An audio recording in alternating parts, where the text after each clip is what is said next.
Hello, dear friends. We should never have allowed evil to happen, says Julia Oatman. Opinion piece. Final chapter. Turning point. Systemic crash. Slow transition. Apparent chaos. Covert activation. Roadmap for 2026. Geopolitical stalemate. Fight against dark fleet. Strategic destabilisation. Stable and transparent future. Decisive moves on the horizon. Let's start. The final chapter is approaching, but we haven't yet reached the last page. Before turning the page, we must read what is written. We have passed the turning point. This is the collapse of a global mechanism that governed humanity for centuries.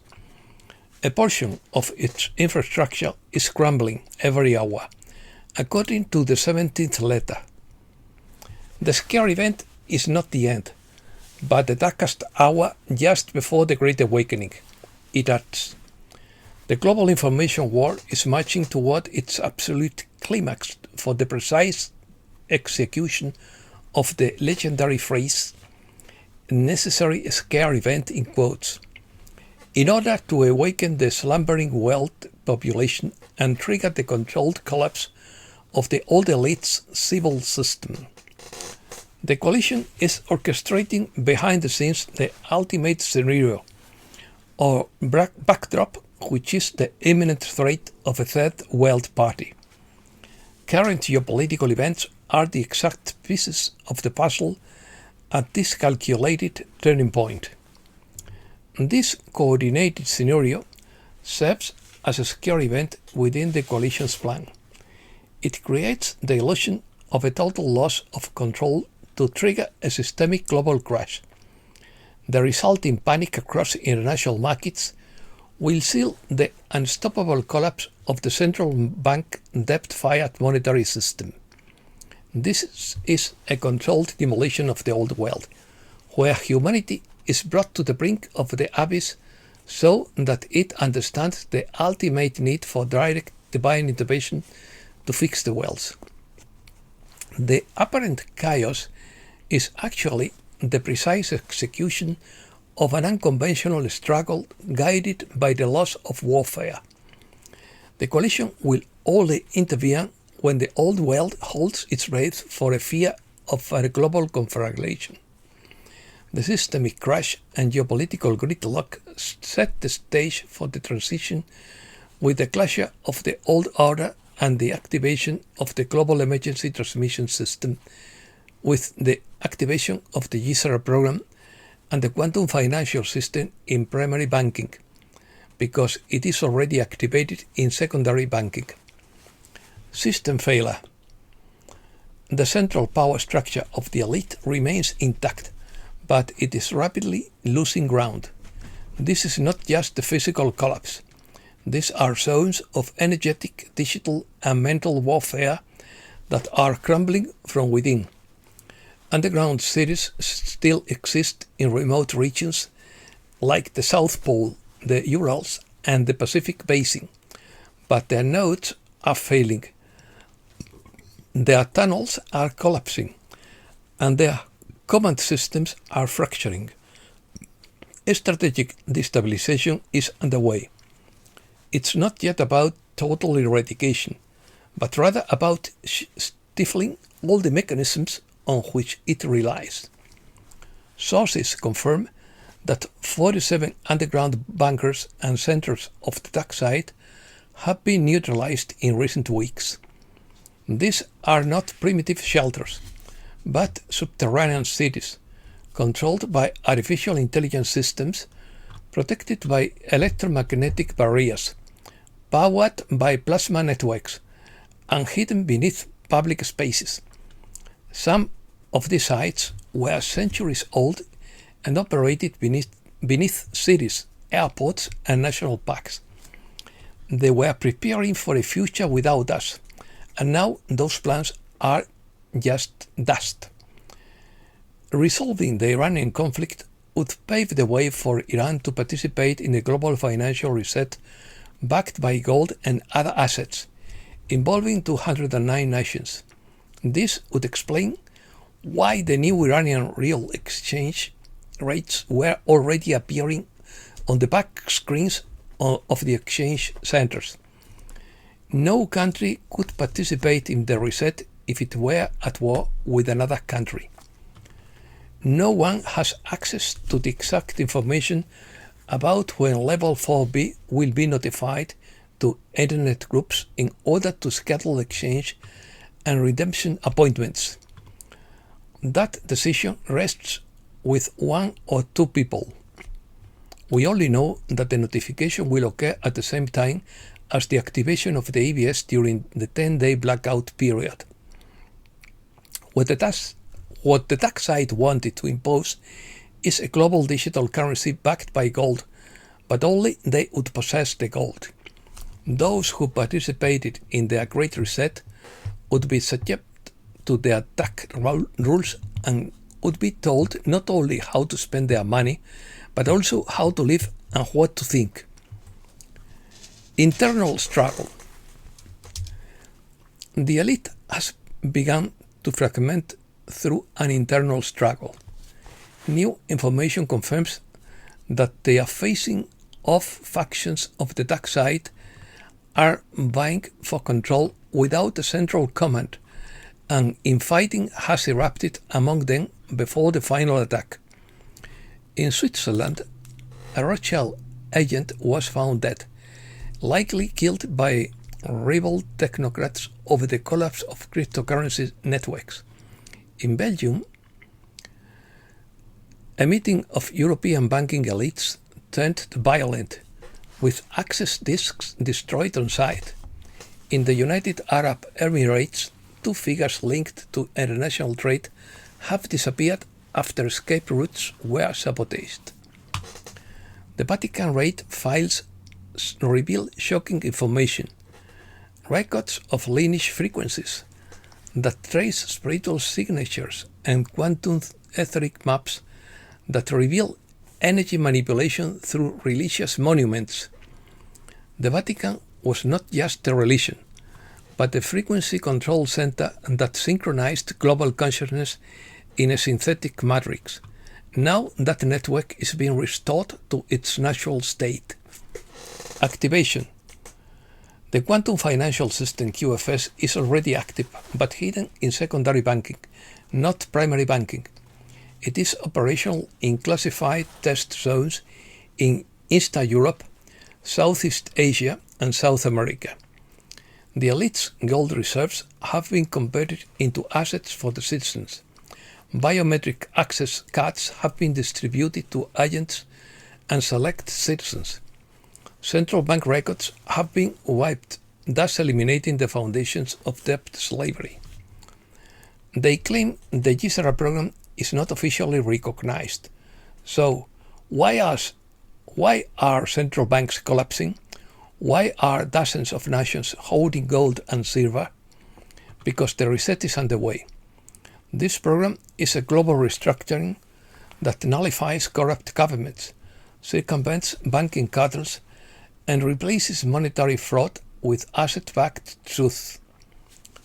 While the public obsesses over stock charts and central bank digital currencies, the QFS protected by the Space Force is already operational, tracking every transaction. Bank executives are retiring or disappearing. The elite are fleeing to bunkers, but the network is locked down.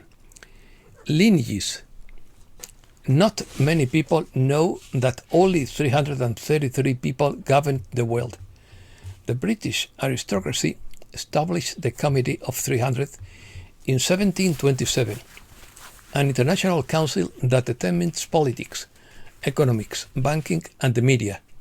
This committee is part of the Round Table Group and it is superior to other groups such as the Club of Rome or the Trilateral Commission. This group calls itself the Olympians, after the 12 highest-ranking gods of Greek mythology. The Committee of 300 takes its name from the Council of 300, which was the main governing body of the British East India Company. In 1909, Walter Rathenow of General Electric published an article entitled The Successors of Europe, in which he stated that 300 men who know each other direct the economic destiny of Europe and choose their successors from among themselves. John Coleman wrote the following: "The Committee of 300 is the ultimate secret society, comprised of an untouchable ruling class, including the Queen of England, the Queen of the Netherlands, and the Queen of Denmark, and the royal families of Europe. After the death of Queen Victoria, matriarch of the Venetian Black Guelphs, these aristocrats decide that in order to gain wealth control, it would be necessary for their aristocratic members to partner with non-aristocratic but very powerful business leaders on a global scale." Leaks. Snowden leaks reveal the global HARP network. The leaked files reveal that it is not just a research project in Alaska, but a worldwide system for atmospheric warfare, surveillance, and mind control. Connected to facilities worldwide, it acts as a hidden network for geopolitical control. According to a New York Post report, 89-year-old physicist Hal Puthoff claimed that biological remains had been recovered from 4 different species of downed UFOs. His collaborator Eric Davis identified the 4 species as grays, notics, insectoids or mantises, and serpentes. They are all a basic humanoid form with 2 arms and 2 legs. The notics and serpentes are about 5 feet tall, while the greys are smaller, with large eyes and hairless bodies. Serpentes are described as scaly and lizard-like, with tails, and the insectoids resemble upright praying mantises.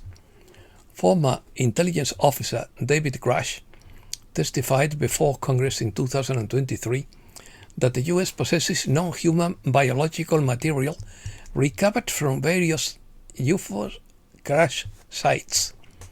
Exhaustion. The reason why electrical light workers are so exhausted, according to Kerry Kay, is that the exhaustion is not only physical, but also a sign of internal and collective transition. She attributes it to the clash with the collapsing system, along with information overload, diet, the environment, and the sensitivity of these human beings. It's not normal tiredness, but the profound fatigue linked to the collapse of an old system that is reaching its end.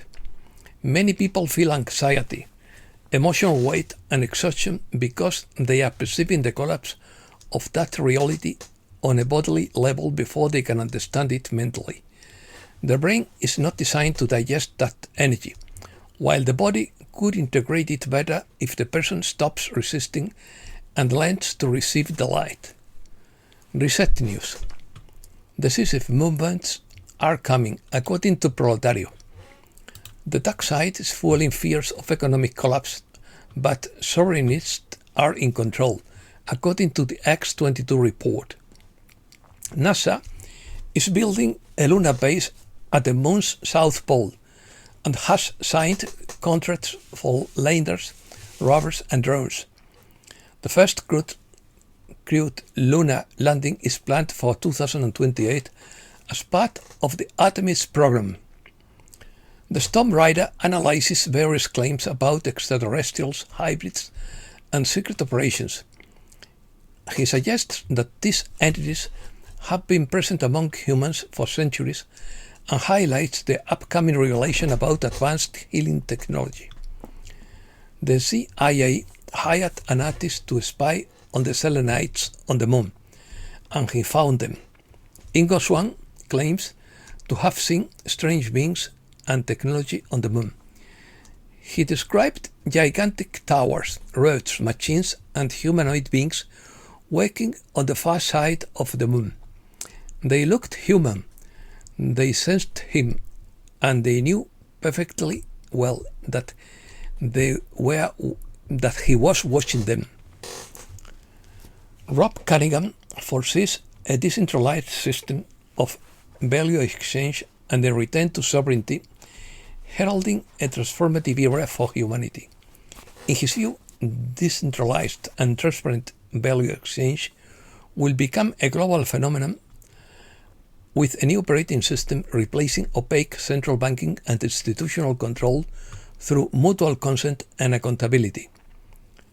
Ismael Perez reveals the war against the Dark Fleet, a clandestine dissident group linked to the occult and nefarious extraterrestrial allies. Although they were expelled from our solar system in 2016, their influence remains considerable. They continue to wield their power through a hidden network, powered by advanced artificial intelligence, secret colonies on other planets, and occult technologies designed to manipulate timelines and human consciousness. Perez argues that current conflicts are not mere geopolitical skirmishes, but rather part of a controlled collapse of the old power structures. The goal is to move humanity away from centralized globalism and toward a system of sovereign, decentralized regional governance centered on peaceful cooperation instead of perpetual war. We are not mere spectators of this planetary transition, but active participants. The key weapon against the Dark Fleet's matrix of fear is human consciousness. Captain Kyle reveals the roadmap for 2026, detailing a massive transition from a corporate-controlled world to a restored system. For many following the global financial reset, the question is always when. But while we are in the midst of this reset, implementation must be measured. The logic is simple: stability. If full public disclosure and massive legal action were to occur before the stability of the financial system were ensured, the resulting social destabilisation could lead to systemic collapse.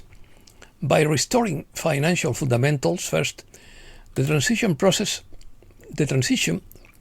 protects the public while those responsible for malpractice are brought to justice through the courts. He predicts that by mid-2026, we will witness significant and positive progress in both global finance and regime stability. However, he cautioned that the path to achieving this is complex.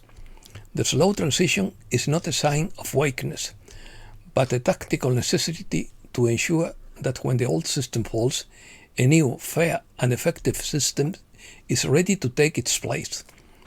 Whether it be the reconfiguration of whether its currency changes or border shifts, the goal remains a stable and transparent future. And that's all for today. Thanks a lot, dear friends.